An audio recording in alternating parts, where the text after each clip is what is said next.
All right, so we're going to talk about the metric that's potentially more important than customer acquisition cost because the macroeconomic environment that we're in is a little different now. What do you think that might be, Neil? If you have customer acquisition cost, you have CAC. What do you think the counter might be? I don't know, but the most important metric that we look at is LTV over anything else. Okay. And we look at LTV and the profitability of the LTV because that dictates what we do in all of our marketing. And shockingly, a lot of businesses don't really know their real LTV. They have an idea, they say they track it, but in a lot of cases it's inaccurate and it's off. Agreed. So what I would say at a high level is what LTV matters, but this kind of goes hand in hand with LTV, and you probably know where I'm going with this. And so I'm going to share this post over here. Elena Verna, I want to give her credit for this because this is the basis for this podcast. So this post is entitled, or not entitled, it's titled Cost of Acquisition CAC Trap. And this is from her newsletter, Elena's Growth Scoop. And her argument here is that just focusing on CAC is the wrong move, and the move is to focus on payback period instead. So there's a highlight over here that I put in. Let me just give you this example over here, those of you that can't see the screen. So let's say you have two channels. Channel A generates a high volume of customers with a CAC, so customer acquisition, cost of customer acquisition of $5, okay? So that's channel A, CAC of $5. Channel B brings in fewer customers, but has a CAC of $1,000. And so what she says here is that cheap acquisition is cheap for a reason. Consider that channel B, despite its high CAC, attracts customers who convert to paid in less than a month, recoup their acquisition costs, and contribute significant additional expansion revenue. On the other hand, channel A is bringing in low intent users who increase the cost of service, convert at low rates, and don't generate enough revenue to break even within a year. In this scenario, focusing only on reducing CAC could shut down your most profitable channel in favor of attracting accounts with low intent and poor conversion rates. What do you think about that? There's one caveat here and I'm not trying to put words in her mouth, but what I think she's trying to say here with low cost of acquisition typically brings bad traffic, and higher CAC tends to bring better quality traffic. At scale, largely we see that being true when you're just testing out marketing campaigns, which I don't believe she's talking about here.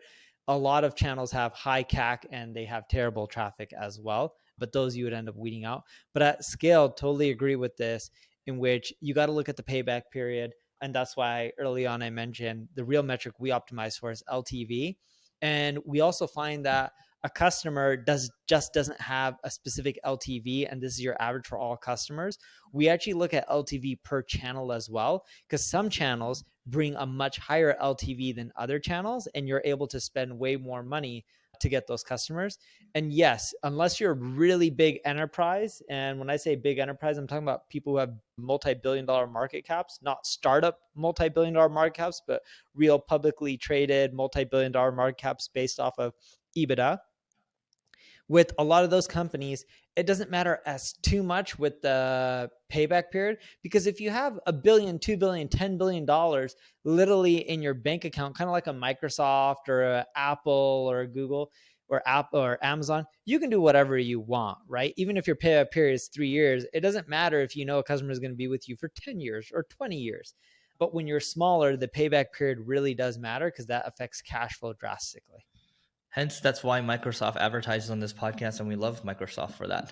So anyway, let's continue on here. So this is actually how they're thinking about it, because Microsoft Clarity, it's a SaaS product, or it's not even SaaS. It's just for free. And so what they do is they understand that once they bring you into the Microsoft ecosystem, they're going to have a lot more stuff to sell, and the potential LTV is really high. And so this over here is known as the paid marketing loop. And so this has been in startup world for a while, but let me just highlight this over here. And if you're on YouTube, you can end up seeing it. If not, go check us out on YouTube. You'll be able to see the images that we're talking about. Correct. The payback period metric measures how fast and long it takes to recuperate your acquisition costs so you can reinvest returns into the paid acquisition loop. So you can see over here with this, you see a new user sign up. That's step one, okay? Step two is X percentage of users pay, let's say 10% convert to a paid product. And then three, once you have people paying, then you could go buy more ads, assuming that you have the cash coming back in, and then you can act on so you buy more ads and then people act on the ad and they sign up, and then you just go for new user signups, and this continues the loop.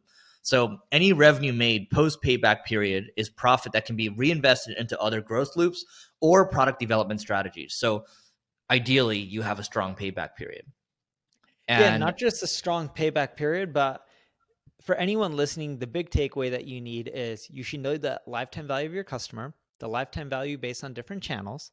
And then you need to look at when you're doing your marketing, all right, how long is it going to take you to generate your income back? And if you're strapped on cash flow, there's companies like CapChase, Pipe that all provide revenue financing to float you. Or if you're large enough, you can just go to the bank and you can get pretty cheap interest rates. But without knowing that, you're not going to be able to scale as quickly. And I remember, I don't know who I was talking with. It may have been a guy named Zach Westfall who runs Timothy Sykes' oh yeah, business.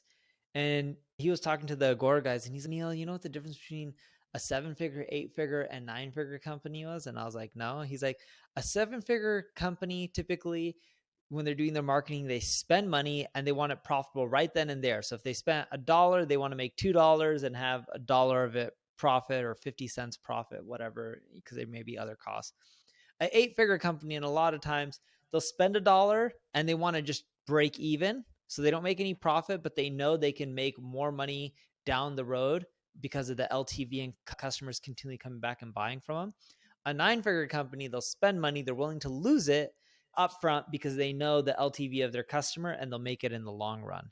And a lot of times, if you just want to scale your marketing, you have to be willing to lose money longer than other people. It's sad, but it's true. And if you can optimize your LTV, the user experience, your product, your service, the flows, whatever it may be to keep people coming back, that's where you really create a really large business. I don't even know what the LTV of a customer is on Amazon, but it must be ridiculous. I don't know how many times I bought on Amazon, but it's way too many to count. It has to be hundreds and hundreds of times throughout my whole family, immediate family, my kids, my wife, and us. My kids are young. But between my wife and I, we must have purchased from Amazon more than 1,000 times transaction wise. Yep.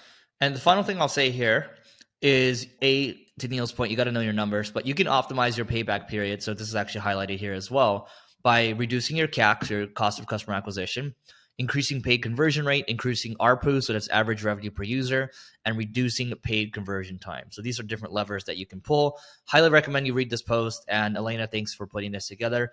Please don't forget to rate, review, subscribe to this pod.